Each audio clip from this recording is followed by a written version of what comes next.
Somerset police are investigating after some type of argument between groups of motorcyclists led to gunshots injuring 2 people. We'll have the latest on that coming up.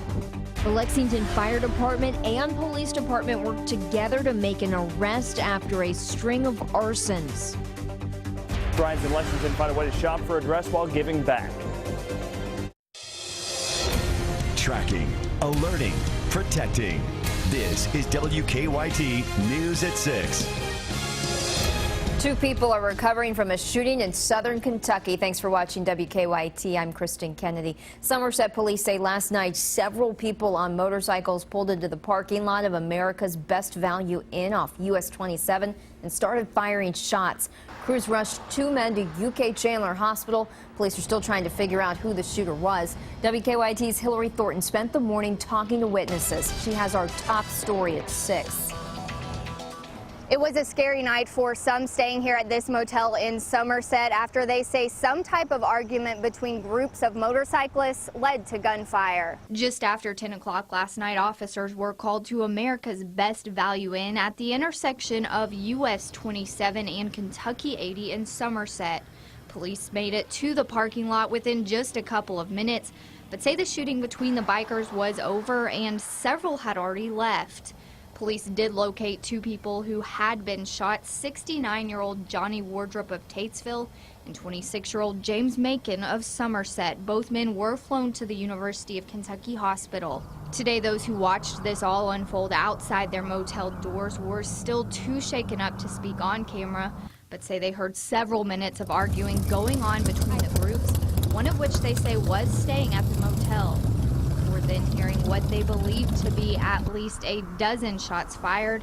Police did make 1 arrest at the scene, 28-year-old Christopher McCracken of Nashville, Tennessee, charging him with carrying a concealed weapon and tampering with physical evidence. Police say several people involved were interviewed but have failed to cooperate, which they say has really slowed down the process of identifying the person responsible for the shooting.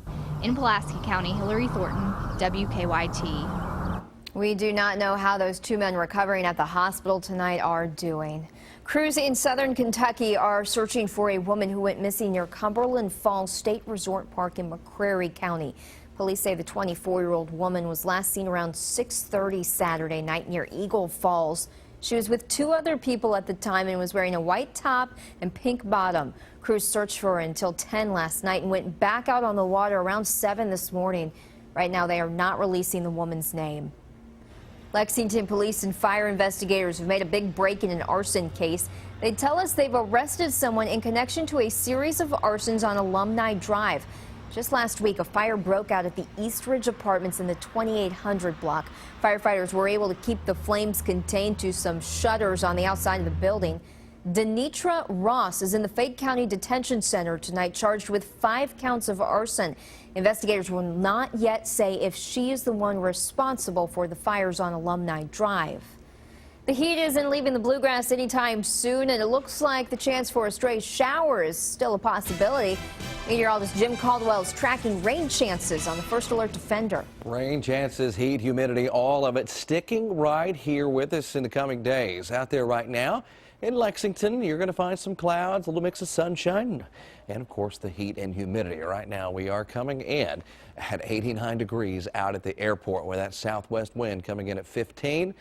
Feels like 92 here in Lexington. Other places across the Commonwealth, we did track a few scattered showers and thunderstorms, and you can see the impact. Still down to 84 there in Jackson, where a little stray shower passing by earlier. The rest of us in the upper 80s, low 90s. Factor in the humidity area-wide, and that's where you're going to find feels like temperatures coming in the low 90s in a lot of locations out there. Defender starting to quieten down quite a bit now. We had numerous just little isolated showers, thunder showers out there, but for the most part, most of that has missed us just to the north and west. That's been the trend here the past several days as far as the best chances for organized showers and thunderstorms.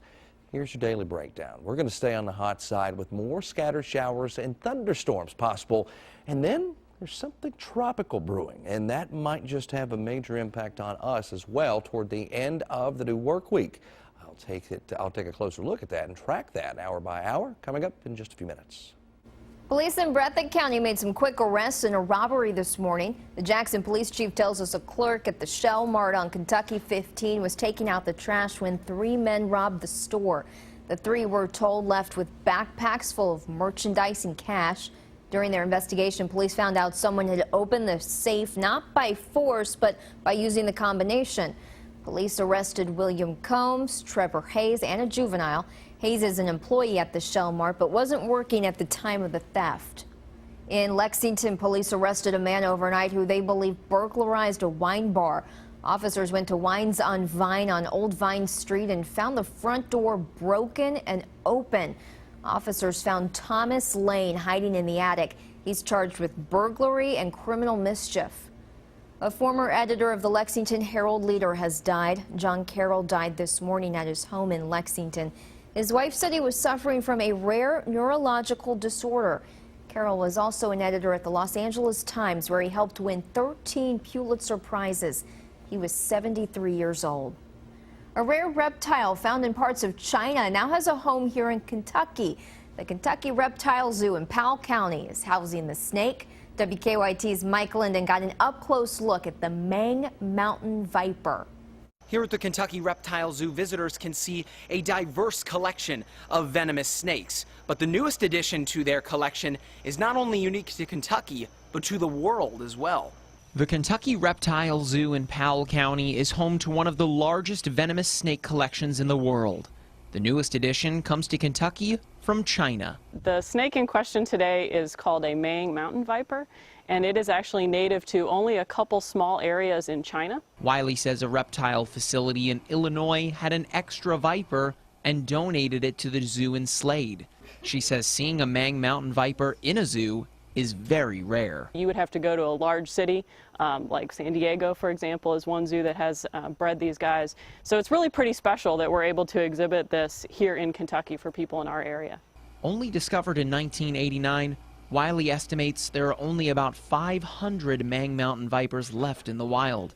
She says the nearest one in a zoo to the one at the Kentucky Reptile Zoo is in St. Louis. These are just not that common to begin with, and so it really is a special thing that we're able to have this animal here. In Powell County, Mike Linden, WKYT. I think that snake liked the camera. Wiley says researchers at the zoo are trying to figure out if snake venom contains cancer-fighting compounds. A traveling tour of gowns made a stop in Lexington today, and a lot of engaged women made sure they were around for the visit. So did WKYT's Sean Moody. We sent him to Brides Against Breast Cancer's nationwide tour. Well, brides will tell you that wedding dress shopping can be a pretty stressful time, but a lot of the brides to be here in Lexington today said the feeling of doing something good took the edge off. Anything lace, I love. There's a whole lot that goes into wedding planning, but maybe the biggest part of the puzzle This is so pretty. Oh my gosh. is the dress. Oh my God, Haley, you look so pretty in this. So these ladies were pretty excited to see racks full of dresses at discounted prices. Oh, that's beautiful. Look at the lace. These dresses were donated to Brides Against Breast Cancer. The organization takes the dresses on the road, and the money they make goes to the Health Support Network. 78 cents of every dollar goes back to fund free support programs for cancer patients and their families. It's a fun way to celebrate life and also give back to such an amazing cause. I think it's awesome. That's why we traveled here from Louisville. So just to be a part of the experience. Breast cancer is something really close to my heart. My Aunt Mariana died from breast cancer. She was only supposed to live about 6 weeks, and she lasted 9 months. Giving a little something back as they get ready for the big day. I think it's something really important, and I mean, you know, she's getting married. In Lexington, Sean Moody, WKYT. I'm so excited. Brides Against Breast Cancer will visit more than 130 cities this year. The upstate New York prison worker who investigators say helped 2 convicted killers escape from a maximum security prison arrived at a new jail this morning. Crews have ramped up their manhunt. The men remain missing after 8 days. Don Champion has the latest from Katyville, New York. With a break in the weather Saturday, more than 800 state and federal officers are back on the hunt for escaped killers Richard Matt and David Sweat. A week after their brazen prison break, Joyce Mitchell, a prison worker, is spending her first day as an inmate after she was charged Friday. A criminal complaint alleges the 51-year-old gave the inmates hacksaw blades, chisels, a punch, and screwdriver bit weeks before their escape. A few miles away from the prison, authorities are still focused on a heavily wooded area, determined to end the manhunt. We have a message for David Sweat and Richard Matt. We're coming for you, and we will not stop until you are caught. Across the area, authorities maintain a tight grip. Checkpoints like this are still set up, and cars coming into and out of town are still being searched. Given the circumstances, it's not a bad idea. Even though resident Mary Van is convinced the killers are far away, she's keeping herself armed. The gun shop owner is not alone. She sold 7 shotguns this week, a number even she calls unusual. You're better to be prepared than be caught by surprise.